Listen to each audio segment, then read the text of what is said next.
Fala comigo, meus cascateiros, meus bons de bola. Eu demorei, mas voltei, tá, pessoal? Mas lembrando, né, pessoal, são coisas aí da vida que eu tô resolvendo, mas com certeza vou voltar com mais frequência aí, né, tentando aí sempre fazer os vídeos após os jogos de preferência dos times do Rio. Mas não importa, pessoal, estamos de volta, canal Cascateiro. Isso aqui é compromisso, isso aqui é atitude.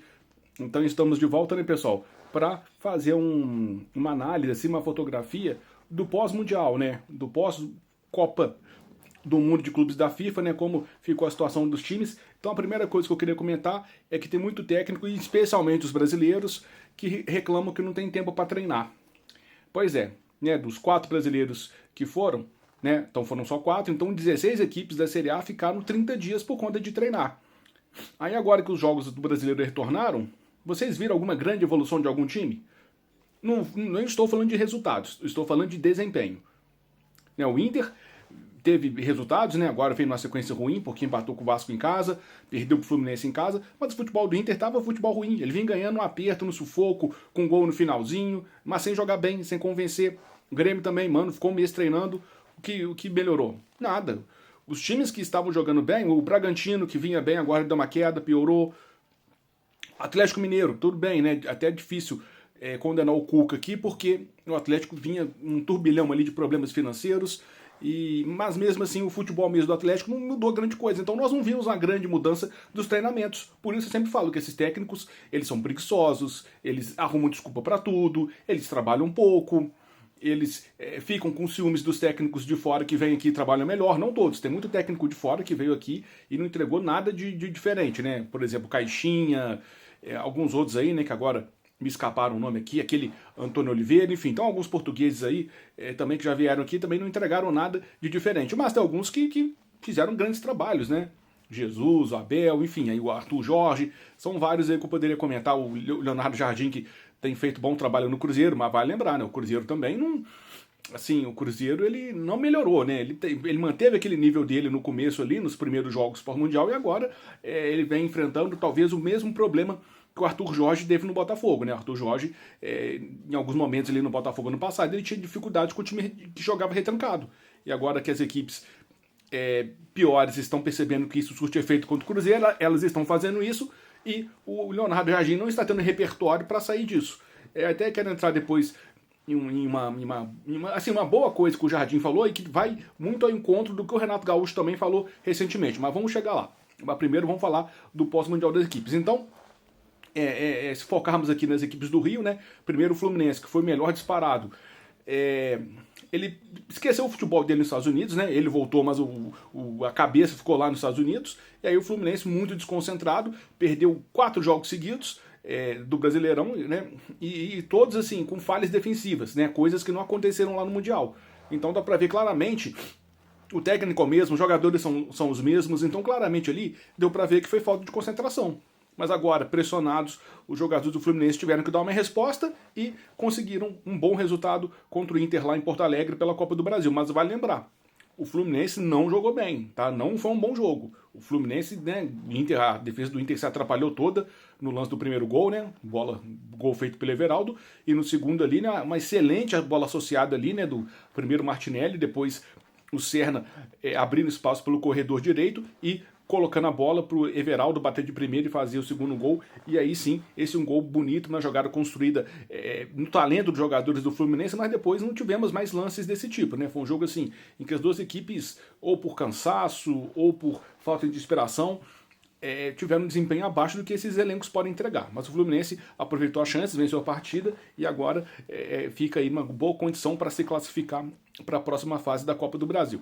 Aí temos o Botafogo, que também veio de bom resultado, né? 2-0 em cima do Bragantino. Eu falei que esse time do Bragantino não assusta ninguém, né? O goleiro é fraco, é só chutar em gol que ele aceita. A defesa também tem problemas. E o Botafogo, que oscila muito. E, pessoal, tem que ter essa paciência. Não vai dar para brigar por título brasileiro esse ano, porque o técnico novo, o David Ancelotti, ele nunca tinha trabalhado como head coach, né? Como treinador principal. Ele nunca tinha trabalhado, não conhece muito o futebol brasileiro, não conhece o elenco do Botafogo, então até ele se adaptar, até ele conhecer os jogadores, o Botafogo vai sofrer, mas assim, uma coisa boa que pelo menos está sendo mantida é a solidez defensiva. O Botafogo continua sendo um time organizado defensivamente, que se posta bem, que toma poucos gols, então dificilmente o Botafogo perde. Mas ele também deixa de ganhar, por quê? Porque lá na frente a bola não entra, né? O Arthur Cabral perde muitos gols, a equipe coletivamente constrói muito, mas perde gols, né? Assim foi contra o Vitória, contra o Corinthians, contra o Bragantino também perdeu outras chances ali em que até o Botafogo poderia ter construído um placar melhor. E vai ser isso aí, o Botafogo vai oscilar muito e equipes que oscilam não tendem a ganhar um campeonato de pontos corridos. Então por isso eu não vejo o Botafogo candidato a título brasileiro esse ano. Mas o Ancelotti vai aí aos poucos construindo o time, organizando, e eu tenho certeza que para as Copas o Botafogo vem forte. Mas no Brasileirão não tem jeito. É brigar para ficar na zona de classificação para Libertadores, caso o Botafogo não ganhe nem a Copa do Brasil, nem a própria Libertadores. Mas essas competições aí que eu citei de Copas, o Botafogo tem boas chances. O Mengão, né? O Flamengo depois do Mundial vem muito bem, né? O trabalho do Felipe Luiz é muito equilibrado, é muito consistente. Só que uma coisa que eu comentei é que assim, todo mundo falando muito do bom de futebol do Flamengo, mas eu tava ponderando aqui, falei, pô, o Flamengo joga bem, mas por que ele sempre precisa da bola parada para ganhar o jogo? Por que no jogo com a bola no pé, trabalhando a bola, envolvendo o adversário, chegando na área, chutando em gol? Por que o Flamengo chega, mas não consegue construir suas vitórias assim? Porque o Atlético, né, que agora o Flamengo perdeu pro Atlético na Copa do Brasil, a diferença dos outros jogos é que agora o Atlético não deu bobeira na defesa e não tomou gol de cabeça. Mas o Flamengo vem ganhando jogos com gol de cabeça. E muitos deles com seus zagueiros, né, que são bons cabeceadores, os Léos, Ortiz e Pereira. Mas assim, o Flamengo está devendo na construção da jogada que leva ao gol, né? Porque venhamos e convenhamos, é um time que tem esse talento, tem esse elenco, não pode ficar dependendo de jogada aérea. Jogada aérea é um recurso, um dos recursos que o futebol proporciona. Mas não pode ser a única solução, não pode ser o único tipo de jogada. E o Flamengo ganhou do Bragantino com gol de cabeça, do Fluminense com jogada, o gol não foi de cabeça, mas a jogada foi de bola aérea. Agora esqueci, contra o São Paulo também teve. Não, São Paulo foram chutes de fora da área do Luiz Araújo. Enfim, mas o Flamengo ganhou os seus jogos na base da bola aérea. E acho que o Flamengo pode ser mais do que isso. E até porque o Flamengo tem tido volume para conseguir ganhar sem depender de bola aérea. Porque é isso, quando a bola aérea não funciona, aí por baixo não tá acontecendo, né? Foi o que nós vimos aí contra o Atlético. E olha que não foi um jogo ruim do Flamengo. Mas tá faltando ali aquele algo a mais ali para essa bola entrar jogando por baixo, né? E o Flamengo tem jogadores de sobra com essa capacidade. Então uma coisa é se ver, mas o Flamengo vem forte no Brasileiro, vem forte aí para brigar pelo título. Nas Copas, na Copa do Brasil pode acontecer tudo nessa volta lá em BH, mas se o Flamengo perder também, aí é olhar para frente, focar no Brasileiro e na Libertadores, até porque na Libertadores também vai ser duro, tá, pessoal? Apesar do Inter ser um time com seus problemas, mas não achem que vai ser fácil não, que o Inter Copeiro é um time que vai dar a vida ali nas oitavas da Libertadores contra o Flamengo. Então o Flamengo precisa se concentrar e precisa realmente melhorar a sua produção ofensiva. E temos o Vasco por fim, né, pessoal? O Vasco que vive um momento de muita instabilidade, né? E não é culpa do Diniz, né? O elenco tem suas limitações, há muitos problemas políticos lá, né? Com o Pedrinho na presidência, né? Ele inclusive deu entrevista aí comentando sobre essas questões. Então o Vasco, com as limitações que tem, o Diniz faz o que pode, mas infelizmente para o Vasco as coisas não têm funcionado, né? Eliminado da Sul-Americana tomando goleada, uma sequência muito ruim de resultados no Brasileiro. Aí agora, quando ele podia ganhar do Inter em Porto Alegre, aí teve essa polêmica do Léo Jardim, né? Que para mim realmente... para mim é o seguinte, pessoal, a questão é toda o critério. Se os árbitros começarem a expulsar os goleiros por cera, maravilha. Mas aí que expulsem todos os goleiros que fizerem cena. Por exemplo, do Atlético Mineiro faz muita cera. Aí se porventura o goleiro do Flamengo, do Palmeiras e do Corinthians fizerem cera também são expulsos. Porque a questão é, tem coragem de expulsar o do Vasco, mas será que vai ter coragem de expulsar o goleiro do Flamengo, o goleiro do Palmeiras e o goleiro do Corinthians quando eles fizerem cera? Porque para mim a grande questão da arbitragem brasileira são os critérios, ou melhor dizendo, as faltas dos critérios, né?